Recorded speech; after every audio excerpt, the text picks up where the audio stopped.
Bonjour chères auditrices, chers auditeurs, bienvenue pour ce nouvel épisode de ce podcast dédié à la journée de l'enfant et son jeu. Aujourd'hui je suis avec Nicolas. Bonjour Nicolas. Bonjour. Alors Nicolas, est-ce que tu peux te présenter en quelques mots s'il te plaît ?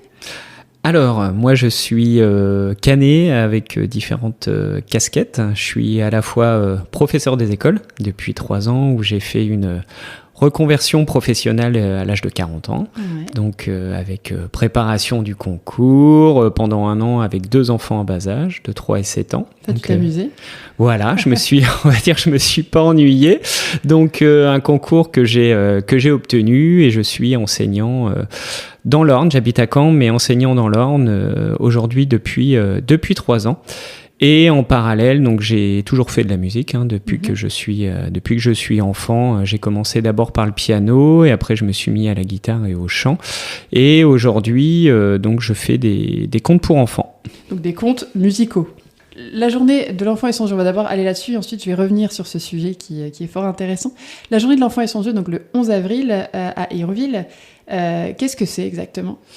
Alors la journée de l'enfant, c'est une journée consacrée donc à l'enfant bien sûr, mais autour du jeu, ce qui voudra dire qu'il y a différents ateliers qui vont exister. Alors je vais pas trop en dévoiler pour laisser la surprise, mais le jeu dans plusieurs formes, on va dire les jeux du cirque, les jeux de société, les jeux vidéo aujourd'hui qui sont aussi mis en avant, également les jeux musicaux. Donc voilà, c'est aborder le jeu de différentes manières sur différents ateliers. C'est ça, et toi du coup, quel est ton rôle dans tout ça ? Dans quel sera ton atelier ?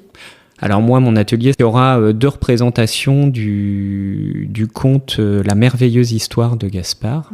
Ouais. Donc une prestation qui dure environ 45 minutes, donc où je conterai l'histoire, parce que La merveilleuse histoire de Gaspard, c'est un livre avant tout, un livre musical, et j'interpréterai en live les 9 chansons qui sont dans le conte.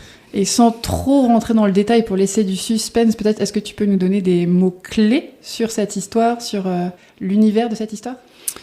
Alors, quelques mots-clés, ça peut être féerie, écologie et respect. Ouais, ok. Donc du coup, pour revenir sur ton côté conteur, éditeur, sur tes livres, en fait, parce que tu en as 2, qu'est-ce qui t'a poussé à écrire ces livres et qu'est-ce qui t'a poussé aussi à les transformer en spectacle ?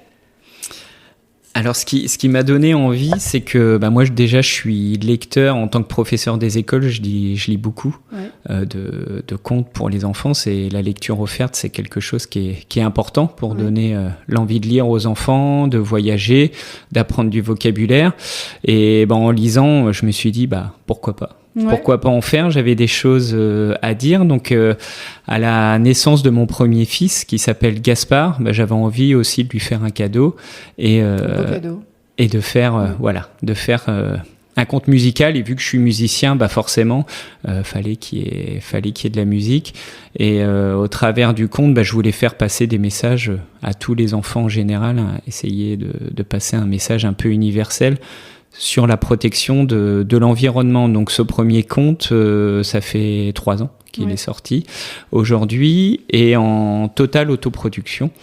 Donc c'est quoi l'autoproduction ? C'est tout faire tu fais tout de A à Z. De A à Z, voilà. T'avais pas assez de travail dans ta classe et tu t'es dit tiens, je vais m'en rajouter un petit peu.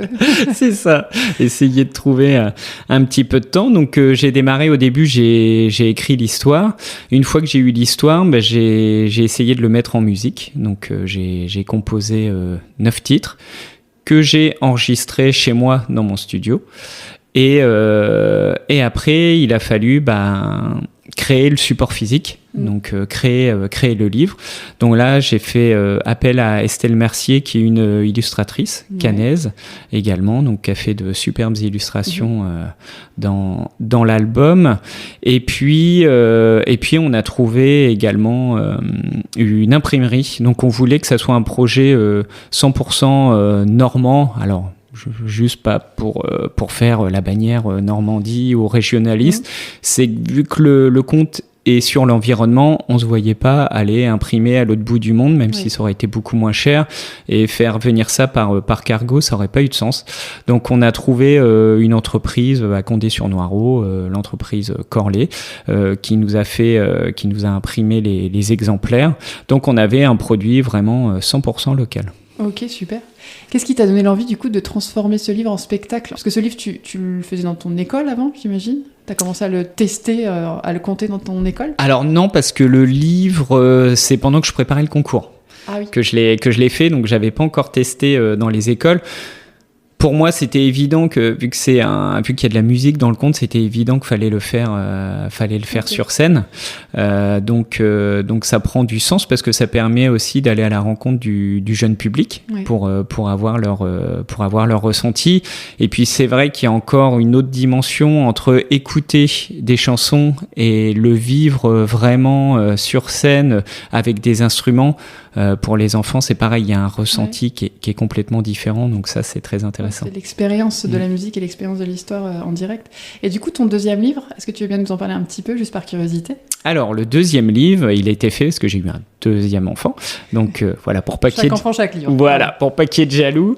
Et là, le thème est assez différent, ça s'appelle « Le chat qui n'avait pas de nom ». Donc c'est un chat qui vit seul dans la rue, qui effectivement est un peu amoché par la vie et qui est forcément un peu rejeté, parce qu'il est différent des autres. Et donc je vais pas dévoiler l'histoire, mais la thématique c'est que voilà, ça parle de la différence et de l'acceptation de la différence. Donc là, c'est un conte également qui est totalement autoproduit. On est passé par les mêmes acteurs, par Estelle, par une imprimerie normande.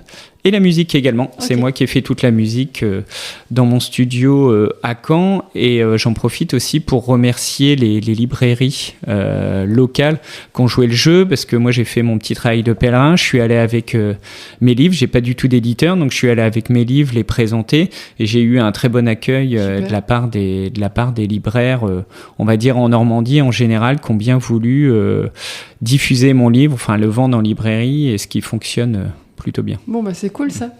En tout cas, moi, ça me donne vraiment envie d'être à cette journée de l'enfant et du jeu, parce que j'ai envie de voir le spectacle aussi, je suis comme les enfants. Merci beaucoup d'avoir répondu à mes questions, merci de nous avoir partagé tout ça. Merci Sidonie, à bientôt. À bientôt.